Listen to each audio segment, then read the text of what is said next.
Alors, sans plus attendre, j'accueille mes collègues de l'OMS, Adriana Velasquez-Berrumen, qui est ingénieure biomédicale en charge des dispositifs médicaux et des diagnostics in vitro, et sa collègue Gabriela Jiménez Mayao, qui est ingénieure biomédicale et consultante en dispositifs médicaux à l'OMS toujours. Donc, toutes les deux vont nous présenter les recommandations de l'OMS en matière d'oxymétrie. Adriana et Gabriela, c'est à vous.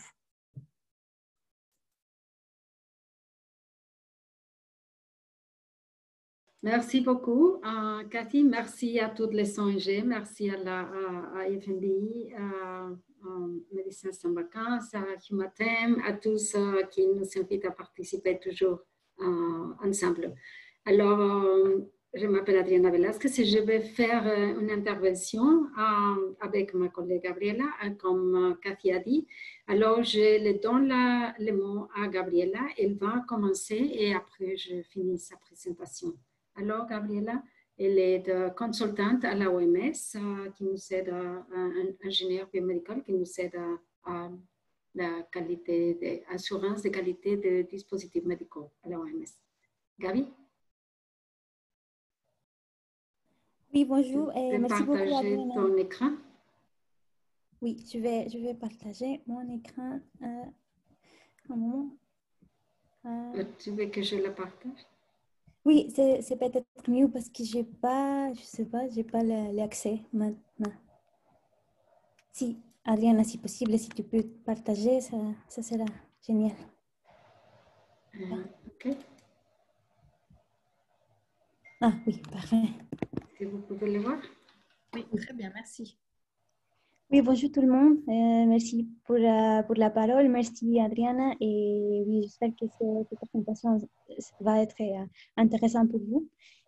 Et oui, il y a un besoin mondial de dispositifs médicaux pour le COVID-19. Et comme Cathy a dit, l'oxymètre de pouls, c'est aussi un dispositif prioritaire, essentiel dans ce cadre-là.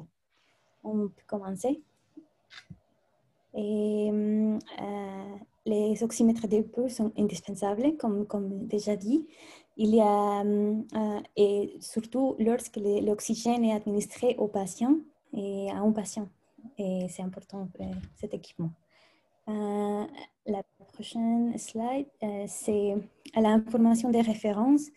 Et à la OMS, on a des informations, surtout pour la prise en charge clinique de COVID-19. Et aussi, il y a des autres matériels en français, comme les matériels biomédicaux pour la prise en charge des cas de COVID-19. C'est un outil intéressant aussi pour toutes les structures de santé qui veulent faire une évaluation de la capacité des équipements dans son structure pour la prise en charge de COVID-19. C'est juste de publication. Et aussi, comme déjà dit, l'oxymètre est dans la liste des dispositifs médicaux prioritaires ou essentiels. Et vous pouvez regarder ces publications sur le site de COVID-19 Medical Devices, dispositifs médicaux à la OMS. On va donner toute l'information, on va donner les liens aussi dans le chat. Comme ça, vous pouvez regarder pour vous-même toute la publication des dispositifs médicaux prioritaires. La prochaine. Aussi, associé à ces listes de dispositifs médicaux prioritaires, il y a les spécifications techniques pour l'approvisionnement qui vient des autres publications que la OMS a fait avec des autres organisations comme UNICEF. Et, par exemple, il y a 3 publications faites en 2019. Et maintenant, au début de l'année, quand la crise a commencé, il y a des spécifications techniques pour certains équipements, comme les équipements de ventilation et les équipements pour fournir l'oxygène. Et vous pouvez aussi consulter cette information dans notre site internet. Et maintenant, on va, oui, la prochaine peut-être. Et on va avoir disponible bientôt la publication avec les dispositifs médicaux prioritaires et toutes les spécifications techniques dans une même publication, une seule. Et ça va être disponible bientôt. Mais pour le moment, vous pouvez consulter les différentes parties de ces publications sur le site. Et ces publications-là, c'est la base où est-ce que vous pouvez trouver les spécifications évidentes par rapport à oxymètre des pouls. C'est les spécifications techniques de la OMS et UNICEF par rapport à des équipements d'oxygène. Et c'est disponible pour vous. Et on va regarder un peu plus les spécifications maintenant. Les systèmes d'oxygène ont besoin des oxymètres pour la surveillance du patient. Les systèmes d'oxygène commencent avec la source, après la distribution, après la régulation et l'acconditionnement. Après ça, on peut donner l'oxygène à travers des masques et des autres dispositifs, mais c'est important de surveiller les patients quand on donne de l'oxygène. C'est pour ça que les oxymètres de pouls sont importants. Il y a 3 différents types de oxymètres de pouls. Il y a les oxymètres au doigt, les oxymètres portables et les oxymètres de table. Et on va regarder les caractéristiques dans la prochaine slide. Et les oxymètres au doigt, les paramètres surveillés sont la saturation d'oxygène, les rythmes cardiaques, et dans les portables et l'oxymètre de table, et les rythmes cardiaques et aussi la fréquence respiratoire. Il y a des accessoires requis pour chaque type d'oxymètre. Comme les batteries, les câbles, pour les portables et celui-là de table, la sonde pour les adultes, les pédiatres, les enfants, les néonates. Et aussi, il y a des batteries de remplacement et des câbles. C'est important de considérer qu'il y a des accessoires requis pour ce type d'équipement. J'ai perdu la présentation. Je vais essayer de... Ah, il est là. Et aussi, il y a des avantages de chaque type d'oxymètre. Par exemple, les oxymètres au doigt, il y a un faible coût initial et portable, et c'est une unité autonome. Si on va au portable, les portables, c'est portable, il y a des alarmes,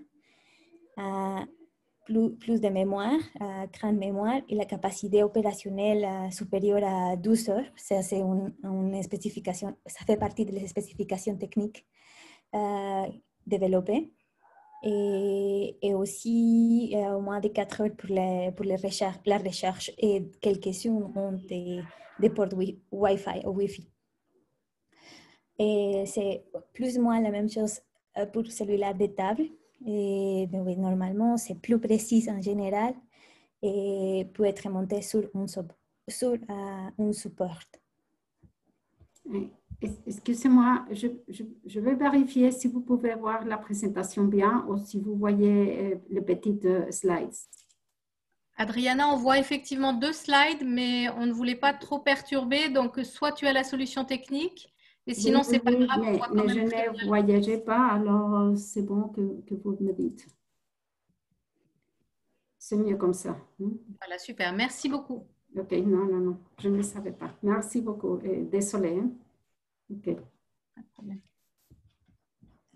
Les conditions d'utilisation, il y a des inconvénients et aussi pour chaque type, comme celui-là au doigt, que ce n'est pas recommandé pour l'utilisation dans des patients néonatales, pas de mémoire interne, peut-être fragile, et il y a probablement, c'est très probable que ça doit être remplacé complètement en cas de défaillance et peut être perdu facilement aussi et des fois peu précis.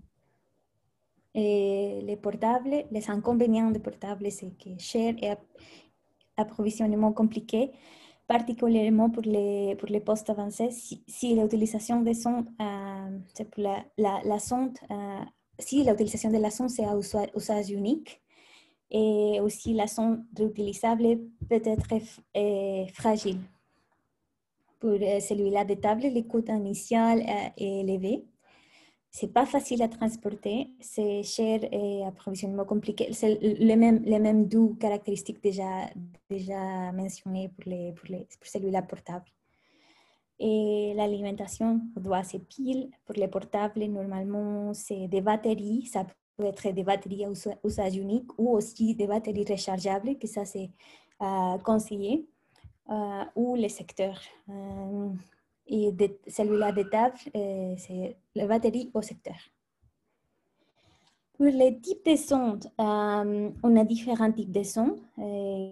Les flexibles, les auriculaires, par exemple, celui-là solide ou rigide, qu'on voit souvent. Et chaque type de son doit être approprié pour chaque type de patient, pour les enfants, pour les adultes ou pour les patients néonates. Et la prochaine. Et aussi, il y a quelques spécifications techniques importantes pour ce type de dispositif. Ici, par exemple, on a les oxymètres de pouls aux tables. La précision de saturation, ça doit être plus de moins 2%. La fréquence d'actualisation des données, moins de 10 secondes. Il faut que ça soit adapté aux conditions de faible perfusion, au faible débit sanguin et résistant aux conditions difficiles comme le choc ou des autres conditions qui peuvent être trouvées dans différents milieux. C'est juste des exemples, mais vous pouvez trouver toute l'information dans les spécifications et dans la publication déjà mentionnée. Aussi, c'est important de suivre des règlements et normes. Par exemple, la plus importante pour les oxymètres, c'est les ISO 80601, 1261. C'est toutes ces exigences particulières pour la sécurité des bases et les performances essentielles pour les oxymètres de pouls. Par exemple, quand on fait l'approvisionnement de ce type d'équipement, ça c'est la première question. OK, votre équipement a une approbation de régulation pour une agence comme la CES. Et aussi, si votre équipement suit les normes, par exemple, dans ces cas-là, dans le cas des oxymètres de pouls, les ISO 80601. Et 1261. Et il y a des autres normes comme celui-là général pour les équipements, comme les exigences générales pour la sécurité des bases et les performances essentielles des appareils électromédicaux, et celui-là de gestion de qualité pour tous les appareils, et oui, des autres. Il y a, comme on a déjà vu dans les webinaires passés, des ventilations invasives et non invasives. Il y a un catalogue de produits COVID que la OMS a fourni aux différents pays. Et il comprend des dispositifs médicaux prioritaires essentiels, des diagnostics de traitement et les équipements de protection individuelle aussi. Ça s'appelle Emergency Global Supply Chain System, que comme on a parlé, c'est un système créé pour la OMS pour approvisionnement les pays avec des différents dispositifs médicaux prioritaires.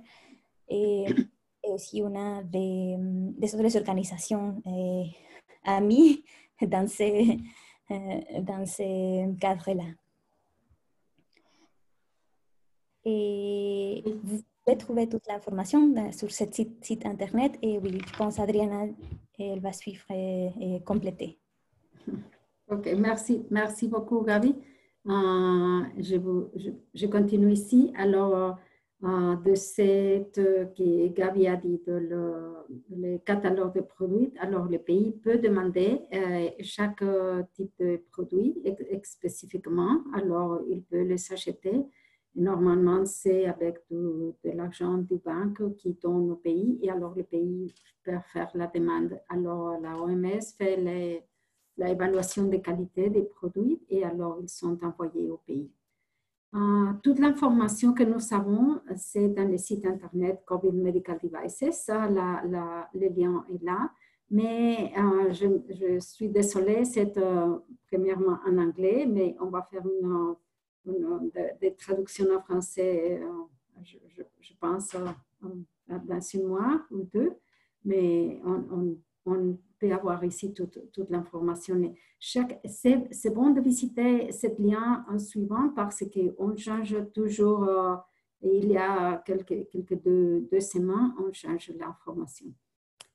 Afin de connaître qu'est-ce qui passe dans les pays, on a l'outil d'inventaire COVID-19. On a envoyé ce lien beaucoup de fois. On peut mettre le lien aujourd'hui dans la page. Mais c'est très important de savoir qu'est-ce qui passe dans les pays parce qu'on pense qu'il y a assez d'oxygène, mais il n'y en a pas, ou il y a des pulses oxymètres de pouls, mais peut-être il y en a. Alors, nous devons savoir pour mieux aider les pays. Dans le cas de formation, on va développer une plateforme éducative qui sera en ligne et ça sera traduit à toutes les langues de la ONU, alors les 6 langues. Et ce nouveau développement, il parlera des oxymètres de pouls et aussi de la maintenance, de l'utilisation et toutes les étapes de la vie de l'équipement. Et on vous envoyera un message quand il est prêt. Non?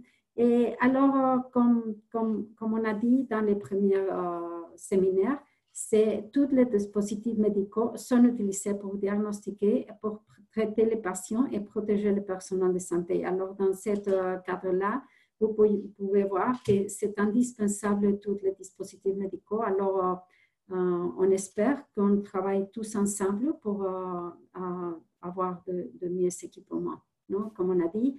Et s'il vous plaît, toujours vous rappeler, on commence dans l'industrie, on doit être, la recherche et le développement doivent être basés sur les besoins. Alors, on fait l'évaluation, on fait la liste des dispositifs médicaux pour remboursement ou l'achat. On doit faire la réglementation de chaque de ces dispositifs médicaux et après faire l'évaluation des besoins, la sélection, l'incorporation et suite le suivi post-commercialisation. Alors, c'est en ces cas-là qu'on fait la capacitation, la formation, mais ces cas-là, c'est les spécifications techniques que vous avez vues. Et on a mis toutes ces choses dans le bulletin d'information de la OMS. Ici, c'est le bulletin. Alors, vous pouvez voir là qu'il y a de nouveaux guides. Chaque mois, il y a de nouveaux guides. Alors, on doit être attentif de nouvelles. Il y a quelques enquêtes, il y a de post-vacances, et aussi d'événements. Et je vous dis que nous avons maintenant des post-vacances pour des ingénieurs biomédicaux au pays.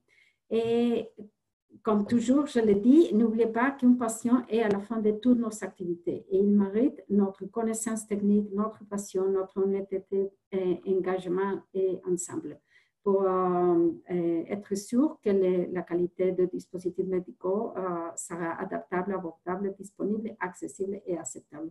Merci beaucoup à tous. Merci beaucoup Adriana Gabriela pour toutes ces informations de référence de l'OMS, ces recommandations. Effectivement, les spécifications techniques sont importantes et puis la vigilance aussi à avoir vis-à-vis des normes. Puis merci aussi pour ces rappels sur les possibilités d'approvisionnement des pays via le système mis en place, le système d'approvisionnement mis en place par l'OMS. Alors d'ailleurs, les participants peuvent vous envoyer leurs questions et ils pourront le faire aussi avec les autres intervenants. Donc, je vous rappelle que vous pouvez utiliser donc le bouton Q&R, donc questions-réponses, qui est au bas de l'écran pour poser vos questions aux intervenants.